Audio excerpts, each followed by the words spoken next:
What's up, guys? I did not mean to do two Get Ready With Me videos in a row. It's just that the other videos that I've been working on aren't quite ready yet. But yeah, this is an old video from months ago back in the summer. I'll post this one in the meantime while all the other videos are getting ready. So, hope you guys enjoy. Sorry it's two Get Ready With Me videos in a row. Hello there, my name is Star, I am your friendly neighborhood go-go dancer, and I decided today we are going to have a little story time as to how I ended up in the ER on my birthday. Not exactly my birthday, but literally like 2 days before my birthday. And just to kill two birds with one stone, I'm also going to do my makeup because I feel like it's going to be a little boring to just watch me talk, so also get to watch me do makeup. Yeah, let's get into it. So I want to start from the very beginning. About a month ago, Peter and I, Peter's my boyfriend, we were invited to a wedding, technically a vow renewal, because they got married in the middle of the pandemic, so they got married over Zoom. And then it had been a year later, so they wanted to do a proper wedding, quote unquote, and it fell on the same weekend that my birthday was going to be. So the vow renewal was going to be August 20th, which is a Friday. My birthday was on the 23rd, which was a Monday, so we just figured we'd celebrate everything on the same weekend. The vow renewal was in Chicago, so we just figured go to this wedding, book an Airbnb downtown, and do a bunch of, birthday celebrations there. I booked facials for us. Peter booked a reservation at, I'm sorry, I don't remember the name of the building, but it was this very tall skyscraper that you get drinks at, you look at the amazing views, it's historic, so you learn about the history of the place. So we get there Thursday. I had been tired from traveling on the plane and whatnot, took a nap here and there, slept a little bit on the plane. The wedding isn't until the next day, so we're just kind of hanging out, we get food, we go into the pool. Nothing really happened on Thursday. So Friday, I wake up before Peter, I get us coffee, get us some snacks from the Starbucks in the hotel lobby, and I'm just kind of waiting for Peter to wake up. It's around 11 at this point, and it was very weird. So I brought a book, and I'm reading, and it's like kind of dark right now. Peter is still sleeping in our little tiny hotel room, so I'm keeping the curtains mostly shut. I just kind of crack them enough so that I can read. And while I'm reading, I wanted to check something on my phone. So I open up my phone, check the thing for a brief second, then go back to reading. And I notice, weirdly, between when I was reading and then when I switch back, my vision turns kind of gray and hazy. That was my vision for the rest of the day. I had no pain. Now, what I thought had happened was there was like something in my contact lens that, was kind of smudging my vision, and I just need to switch it out and switch to glasses. I don't have any plain saline contact solution to take it out. I only have, the brand's called Clear Care. If any of my contact lens wearers know that that's the one with the bright red cap on it, and it contains hydrogen peroxide, and you have to let it sit there for 6 hours for it to process, or else you're gonna burn your eyes out. That was the only contact lens solution that I brought because it's pretty much the only kind that I use. I didn't want to wait 6 hours because we had to go to a wedding in 4 hours at this point. Thankfully, the little hotel convenience store had a little bottle of plain saline solution that was ready to use out the bottle, and you didn't have to wait 6 hours for it to process. So cool. I used that to take out and clean my contact lenses, and that's when I noticed that the haziness wasn't in my contacts, it was in my actual vision. Now, thankfully at this point, I'm not experiencing any pain in my eyes, and I can still see it's, just a little smoky and hazy in my vision. So we ultimately decide it might just clear up on its own after a day or so, probably clear up in my sleep, and also we have this wedding to go to in a few hours. We'll see if it clears itself up in the morning. That was probably mistake number one. But ultimately we have a really good time, we have a good night. There was also going to be a brunch the next morning. It was also when we were going to check out of our hotel and go to the Airbnb downtown. So we had to get up at like 8 or 9 in the morning. I'm going a little bit out of order here, which, sorry if it's a little bit confusing. The rest of Peter's family came via car on Friday, just before the ceremony. They were going to go to brunch. We were going to catch a ride with them. And after brunch, they were going to head back to Minneapolis, and we were just going to stay in Chicago for the next few days, catch a flight back. All makes sense? Good.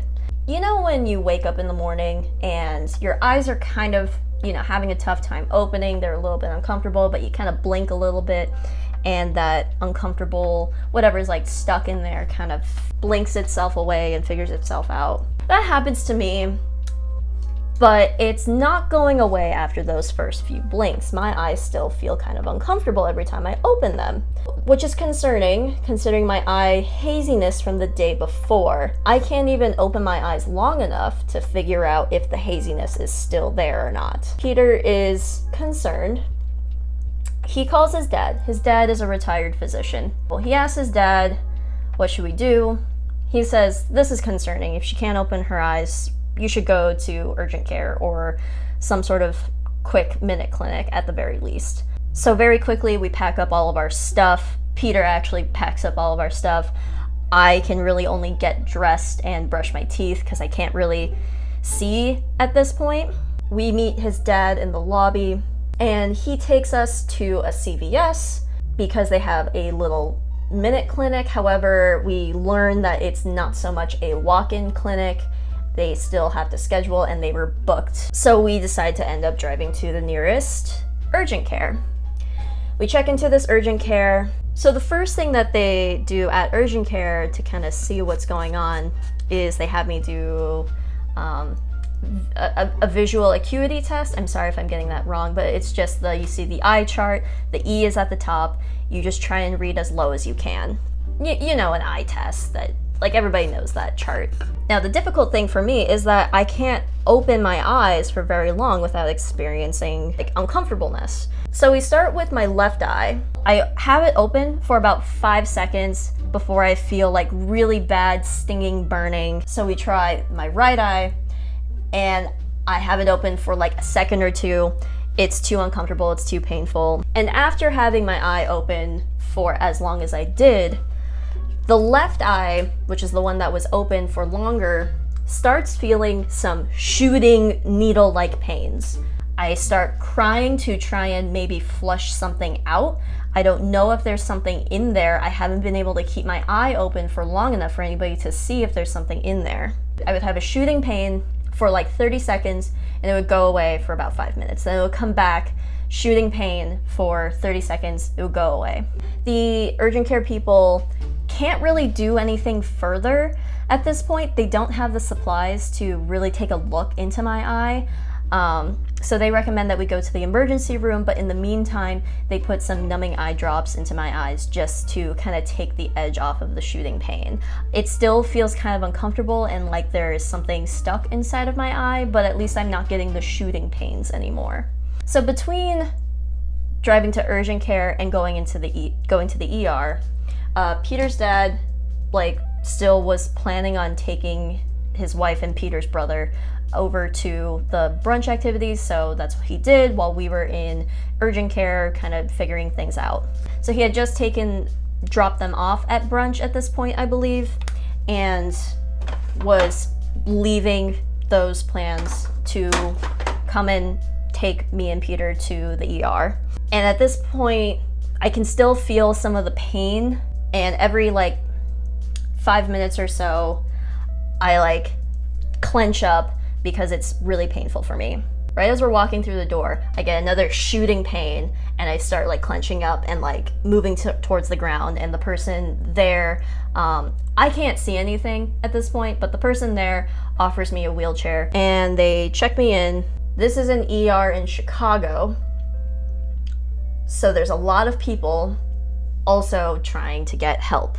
We are in the midst of a pandemic, so it takes a while because a lot of their hospital beds are filled up.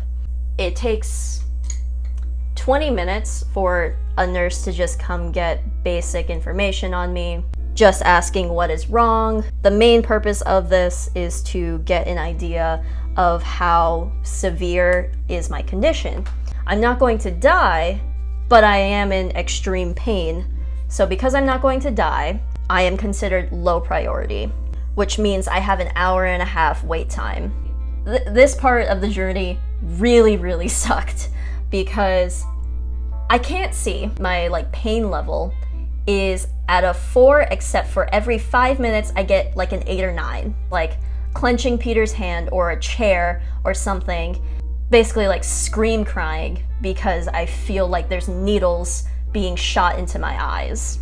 I just want to get that point across, is that I had to wait an hour and a half in this absolute searing hot pain. And the main reason why was because there are a lot of COVID cases, a lot of people taking up space in the ER. So I'm gonna use this moment to say, please get vaccinated if you have not. It doesn't matter if you think you're going to survive COVID. Even if you survive COVID, you're going to maybe take up a hospital bed that could be used for someone having a heart attack, or somebody who has cancer, or someone like me who is experiencing 8 or 9 level pain in my fucking eyes. So I then had to wait in this other room for an hour and a half. I cannot have any food or water. Mind you, we went straight from the hotel room at 8 a.m. It is now, it's 11. I literally have not eaten anything since Friday evening. It is now Saturday afternoon. I also haven't drank anything since that morning, and I'm also in incredible pain. And I know that this part of the story is really boring, but this is the most torturous part of the story for me. So also during this time, I have not gone to the bathroom yet. I'm sorry if this part of the story is gonna gross some people out. Maybe I'll say, hey, you can skip to this time if you're grossed out by bathroom stuff. I kind of needed to pee at this point, but I can't see, so I can't take myself to the bathroom myself. And apparently there's no gender-neutral restroom. I just have Peter with me. We need a gender-neutral restroom so that he can help me in there. So 30 minutes into waiting, I'm okay, I need to pee, but because there's no gender-neutral restroom, I guess I'll just wait. And then another 15 minutes passes. I feel super sick. I feel like I'm going to throw up or pass out. So I grab Peter's arm and just say bathroom. He wheels as fast as he can over to the women's restroom, and I think to myself, okay, I have to endure the incredible pain of opening my eyes to navigate myself, and I'm trying my best, but Peter sees that I am not succeeding. So he follows me into the women's restroom and guides me into a stall, onto a toilet. I managed to make everything into the toilet. It is liquid. I'm so sorry for everybody who is listening to this part of the story. I feel so sick and so nauseous. I feel like I'm going to pass out. Peter's just trying to guide me with my breathing and trying to help me not pass out. In a few minutes, I do feel better. I don't know what I ate or what happened for me to experience this, but the next thing that we have to figure out is the cleaning up of the bathroom. I can't see. I can't open my eyes without searing pain. So I try my best. I ask Peter if it's clean back there, and he's like, nope. So I try again, and it's still not, and we can't figure this out, or rather I can't figure this out on my own. So Peter decides to wipe my butt for me. He is a wonderful man. I don't know what other person would literally wipe my butt for me. If that doesn't constitute as a person who really cares about you, I don't know what does. After we figured out that situation, he guides me to the sink to wash my hands. And there's this one lady who was there for this whole ordeal. And she says to Peter, I think she said, "You're amazing." He was really worried that someone was going to like yell at him or something because he's a man in a women's restroom and somebody was going to get us in trouble or be upset. So he was just really thankful that this woman was just praising him for being a very good boyfriend for me. So after this bathroom ordeal, we go back to our seats and continue to wait. And at this point, I am so exhausted from all the pain. I just suffer silently and occasionally like fall asleep because I'm also dehydrated and have had no food. And we do get into an actual bed exam doctor's area. We get a nurse asking like, okay, like what's the issue? And also other various typical questions that they ask, like, have you ever thought of ending your own life? Which I respond with, well, I've been in a lot of pain today. Also around this time, Peter's family gets done with the wedding brunch stuff and they come over to the ER and the nurse says, hey, we've got some concerned family members. I just want to have you consent to one of them coming back here to see you. We consent to Peter's dad coming to see us because he's also a retired physician and he's been the one that's been driving us around this whole time, so he's been seeing my condition this whole time. And then the doctor comes in. Doctor gets some numbing drops and drops those in for me and manages to get my eye open. He then puts some staining solution into my eye to see what's going on in there, to see if there's maybe a foreign object in there, and he sees a lot of scratches on my cornea. We're trying to figure out how this happened. We're not exactly sure why I started with haziness in my vision and no pain, and why the pain came a full 12 hours later. So thankfully, scratches on your cornea heal very quickly, like 2 days maximum. And considering how severe my scratches were, it was probably going to take 2 days to heal, but most of the time they just heal in 1 day. The only issue that they're really concerned about is infection, so they also give me a tiny little bottle. Actually, I'm gonna go grab it so I can show you guys. This tiny little bottle of antibiotic eye drops. So those eye drops were supposed to be put in my eyes every 2 hours for the first 2 days, and then every 4 to 8 hours for 5 days after that. So they prescribed this little bottle of antibiotics, and also for me to not wear contacts for the next week. And also around this time, we're deciding what are we gonna do for the rest of the weekend. We had booked a bunch of stuff in Chicago, and ultimately we decide to drive back with Peter's family and cancel all of our stuff, which was really sad because we had a lot of stuff planned, and it was my birthday in like 2 days, and like in the car we lost a lot of money canceling all this stuff.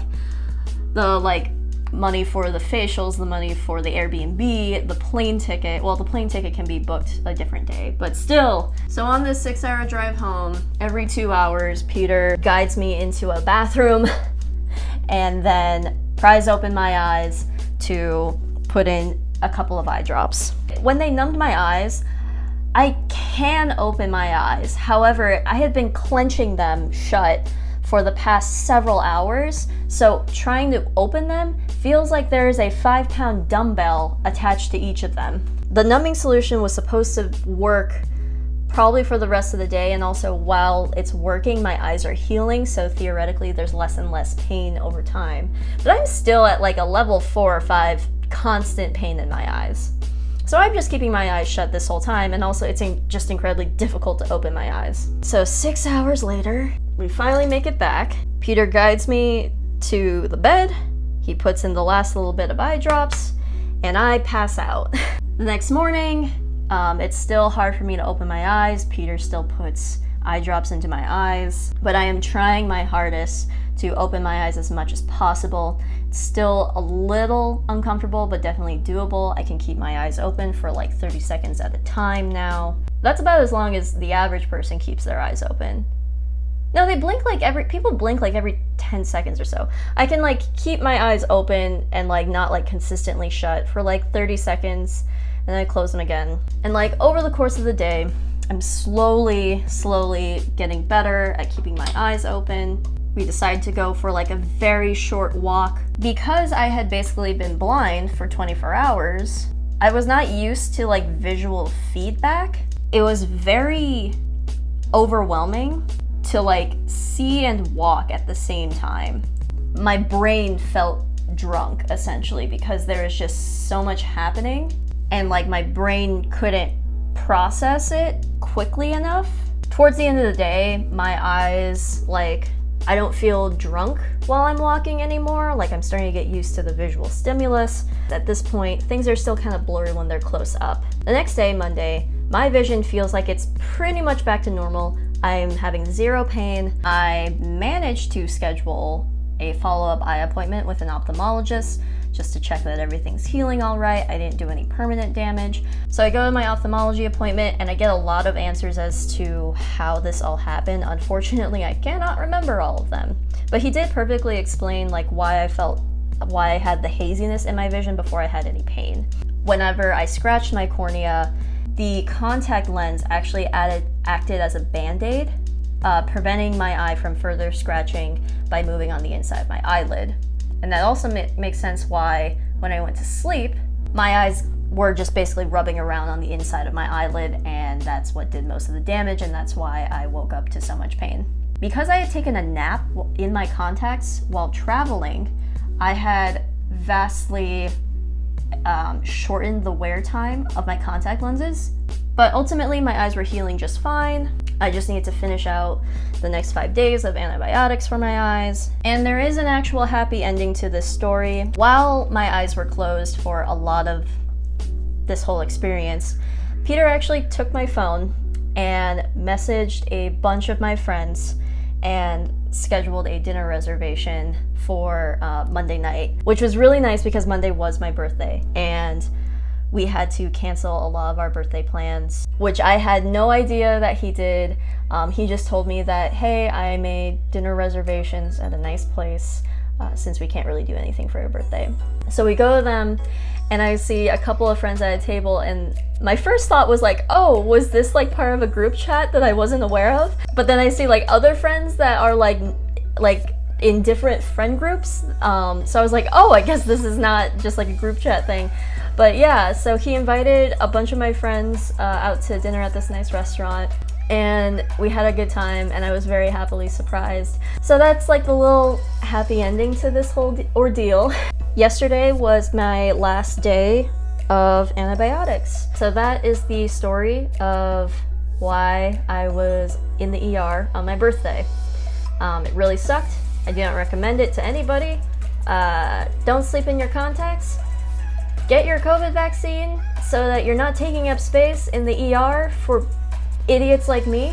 I'm going to do stuff with my newly acquired vision. I'll see you guys next time. Bye!